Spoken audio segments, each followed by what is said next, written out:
ছাদ ফুটো হয়ে পড়ছে জল, ভিজছে আসবাবপত্র, এমনকি এজলাসেও জল ঝরছে।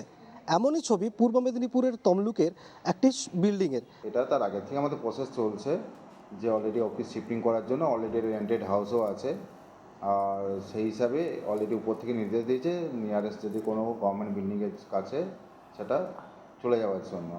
এবং সেটা আমরা দেখছিলাম, দেখার পরে সেটা অলরেডি অতদিন আমাদের সেটা জায়গায় পৌঁছে গেছি এবং উপরের যারা আমাদের আধিকারিক আছে আমার ডিপার্টমেন্টের মার্কেটিংয়ের, তারা সেটা আমাদের সহায়তা করেছেন। আর তার থেকেও বেশি আমরা উপকার পেয়ে গেছি। এখন রিসেন্ট আমাদের যে ডিএম স্যার আছেন আমার জেলার, উনি আমাদের রিসেন্ট একটা প্লেস বলে দিয়েছেন এবং সেটা উনি একটা জায়গা বলে যে ওই দিন কিছুর মধ্যে শিফট হওয়ার জন্য। তো সেটা অলরেডি অল কমপ্লিট, কিছু জাস্ট অফিসের যে ডকুমেন্টস সেটাই যে বাকি আছে, সেটা মোটামুটি আগস্ট মাসের মধ্যে আশা করছি আমরা সেটা প্রবলি এটা শিফট করে নিতে পারবো।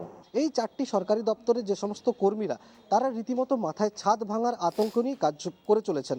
এবং এই যে কর্মীরা, এরা কিন্তু জানাচ্ছেন যে এই বাড়ি বিপজ্জনক। ইতিমধ্যে তমলুক পৌরসভা ঘোষণা করেছে এবং রীতিমতো তারা আতঙ্কিত হয়ে কাজ করছেন। যে কোনো মুহূর্তে মাথার উপর ছাদ ভেঙে পড়তে পারে এবং সেই আতঙ্ক নিয়েই কিন্তু কাজ করে চলেছেন। এইটা আমরা দেখুন, আমরা তো আর সে প্রথম থেকে এখানে নেই, যারা একদম প্রথম থেকে আছে সেটা বলতে পারবো। আমরা এখানে বিগত 2.5 বছর ধরে এখানে আছি এই অফিসে। তার আগে আমরা সব অন্যান্য অফিসে ছিলাম, ট্রান্সফার হয়ে এসেছি। আমাদের তো এখানে পার্মানেন্ট পোস্টিং না, ট্রান্সফারের চাকরি। সুতরাং আমাদের এই 2.5 বছর ধরে দেখছি এই বিল্ডিংয়ের এই অবস্থা।